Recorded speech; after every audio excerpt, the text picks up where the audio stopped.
ফের মুখ্য নির্বাচন কমিশনার জ্ঞানেশ কুমারকে চিঠি দিলেন মমতা বন্দ্যোপাধ্যায়। পত্রযুদ্ধ কিন্তু অব্যাহত। এই নিয়ে পঞ্চমবার মুখ্য নির্বাচন কমিশনারকে মমতা বন্দ্যোপাধ্যায় চিঠি দিলেন এবং এবার তিনি চিঠিতে লিখেছেন যে যোগ্যতা নির্ধারণের জন্য উপযুক্ত কাগজপত্র দেওয়া সত্ত্বেও তার প্রাপ্তি স্বীকার করা হচ্ছে না।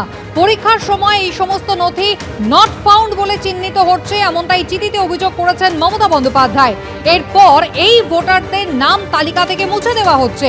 এই পদ্ধতিতেই গলদ রয়েছে। চিঠিতে মমতা বন্দ্যোপাধ্যায়ের অভিযোগ এই পদ্ধতি যান্ত্রিক এবং এর মধ্যে মাথা খাটানোর কোনো ব্যাপার নেই।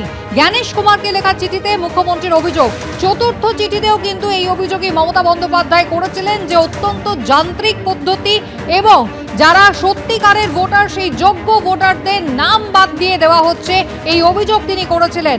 বারবার চিঠি দেওয়া সত্ত্বেও কোনো প্রাপ্তি স্বীকার করা হয় না, অভিযোগের কোনো জবাব দেওয়া হয় না নির্বাচন কমিশনের পক্ষ থেকে, এমনও ছিল মমতা বন্দ্যোপাধ্যায়ের অভিযোগ। আর এই নিয়ে পঞ্চমবার চিঠি দিলেন মুখ্যমন্ত্রী মমতা বন্দ্যোপাধ্যায়, যেখানে তিনি বলছেন যে সমস্ত নথিপত্র দেওয়ার কথা সেই সমস্ত উপযুক্ত নথিপত্র দেওয়া সত্ত্বেও কোনো রিসিভ কপি দেওয়া হচ্ছে না, প্রাপ্তি স্বীকার করা হচ্ছে না, আর যার ফলে এই সমস্ত ভোটারদের নামই পরে তালিকা থেকে মুছে দেওয়া হচ্ছে। অত্যন্ত যান্ত্রিক একটি পদ্ধতি এবং এই পদ্ধতিতে গলদ রয়েছে। চিঠিতে এমনই অভিযোগ করছেন মমতা বন্দ্যোপাধ্যায়। রাজশ্রী দত্তগুপ্ত আমাদের প্রতিনিধি রয়েছেন টেলিফোন লাইনে। রাজশ্রী, এই নিয়ে মমতা বন্দ্যোপাধ্যায়ের পঞ্চম চিঠি, কি কি অভিযোগ মমতা বন্দ্যোপাধ্যায় এই চিঠিতে করেছেন? দেখো, তুমি জানো যে মাত্র দুদিন আগে 10 তারিখ মুখ্যমন্ত্রী জাতীয় নির্বাচন কমিশনারকে উদ্দেশ্য করে 3 পাতার চিঠি লিখেছিলেন। তার ছত্রে ছত্রে তিনি অভিযোগ করেছিলেন, উল্লেখ করেছিলেন বিভিন্ন উদাহরণের, এবং তার মধ্যে দিয়ে সাধারণ মানুষের নাগরিকত্ব প্রমাণ করতে গিয়ে তাদের ভোটাধিকার পেতে গিয়ে যে হয়রানি দুর্ভোগের সম্মুখীন হতে হচ্ছে সেটা তিনি বর্ণনা করেছিলেন। তিনি উদাহরণ সহ উল্লেখ করেছিলেন কোন কোন অসুবিধা হচ্ছে, কি কি সমস্যা রয়েছে এই এসআইআর প্রক্রিয়ায়। আজকে ঠিক দুদিন পরে জানুয়ারির 12 তারিখ আজকে আবার তিনি জাতীয় নির্বাচন কমিশনার জ্ঞানেশ কুমারকে চিঠি দিয়েছেন এবং একেবারে প্রথমেই তিনি লিখেছেন যে আমার আগের চিঠির সূত্র ধরে আমি আবার আপনাকে বেশ কিছু বিষয়ের দিকে দৃষ্টি আকর্ষণ করছি যেগুলো অসম্ভবভাবে ভুল হচ্ছে এসআইআর প্রক্রিয়ায় এবং যার পরিণতিতে সাধারণ মানুষ তাদের ভোগান্তির শিকার হতে হচ্ছে, হয়রানির শিকার হতে হচ্ছে। শুধু তাই নয়, যেটা হচ্ছে যে এই পদ্ধতির ফলে যারা বৈধ ভোটার তাদের নাম বাদ যাচ্ছে, যেটা অত্যন্ত দুর্ভাগ্যজনক। এর পরবর্তীতে তিনি পর্যায়ক্রমে আবার বর্ণনা সহকারে বোঝানোর চেষ্টা করেছেন চিঠির মধ্যে দিয়ে যে কি সমস্যা হচ্ছে। যার প্রথম সমস্যা হিসাবে মুখ্যমন্ত্রী উল্লেখ করেছেন যে শুনানির সময় নাগরিকত্ব প্রমাণ করতে গিয়ে যে সমস্ত নথি কমিশন চাইছে সেই সমস্ত নথি জমা দিচ্ছেন যারা শুনানিতে ডাক পাচ্ছেন তারা, কিন্তু সেই নথিগুলো জমা নিয়ে ইলেকশন কমিশনের প্রতিনিধিরা কোনো রিসিপ্ট দিচ্ছে না। অর্থাৎ সেইগুলো যে জমা হলো, জমা কি হলো তার কোনো পাল্টা নথি বা পাল্টা কাগজ বা পাল্টা স্বীকৃতি সেটা যিনি আসছেন নাগরিক কমিশনের শুনানিতে তার কাছে থাকছে না। এবং পরবর্তী সময়ে দেখা যাচ্ছে যে যাচাই প্রক্রিয়ায় গিয়ে দেখা যাচ্ছে যে not found, not available on record, এই ধরনের বাক্যবন্ধ লিখে এই শুনানিতে আসা সেই সব নাগরিকদের নাম বাদ চলে যাচ্ছে। এটা অত্যন্ত দুর্ভাগ্যজনক এবং এর কোনো স্বচ্ছতার জায়গা বা নিরপেক্ষতার যে জায়গা রয়েছে সেটা পাওয়া যাচ্ছে না, যেটা পাওয়া যাওয়া উচিত, যেটা সকলের সামনে থাকা উচিত।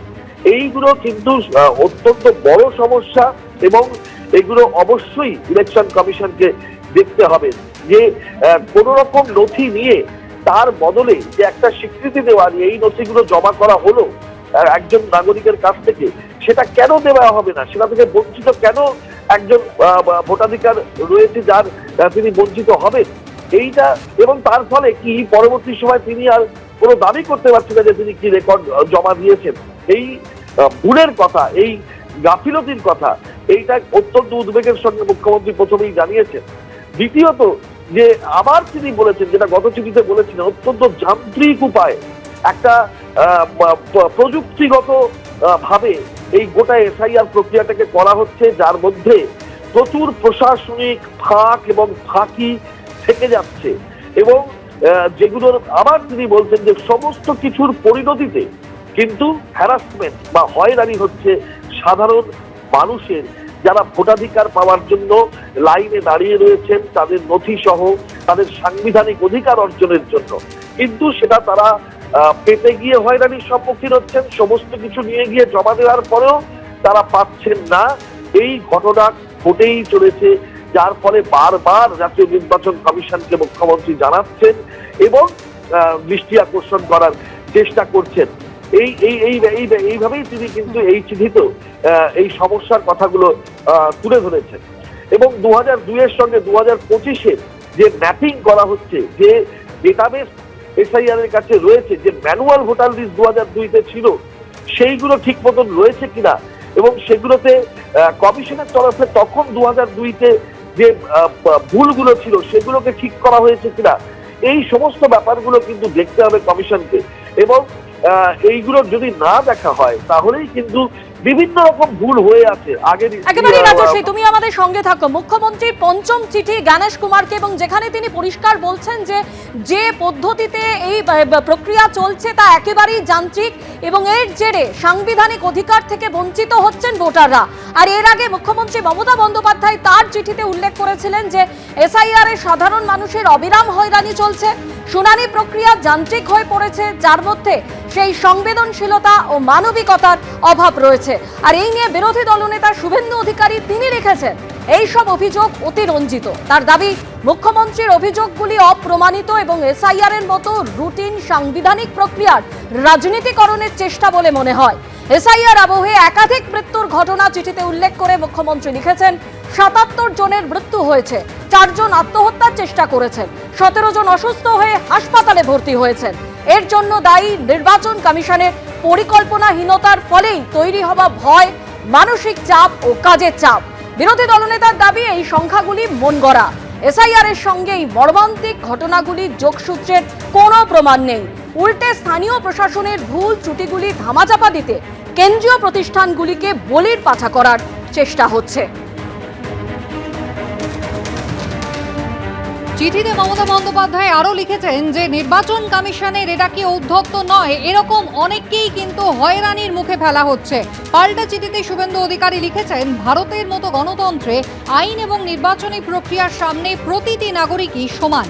তার মতে নির্বাচন কমিশনের এই পদক্ষেপ তার নিরপেক্ষতাকেই প্রদর্শন করে, নিশ্চিত করে যে কেউ যে কোনো পদমর্যাদা নির্বিশেষে যাচাইয়ের ঊর্ধ্বে নয়।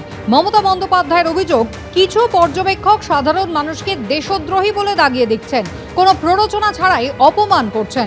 পাল্টা শুভেন্দু অধিকারী চিঠিতে লিখেছেন, এ ধরনের দাবির সুনির্দিষ্ট কোনো তথ্য প্রমাণ নেই। এ ধরনের অভিযোগ এমন একটা সরকারের পক্ষ থেকে করা হচ্ছে যাদের বিরুদ্ধেই বিরুদ্ধ স্বরকে দমাতে প্রশাসনকে ব্যবহারের অভিযোগ উঠেছে।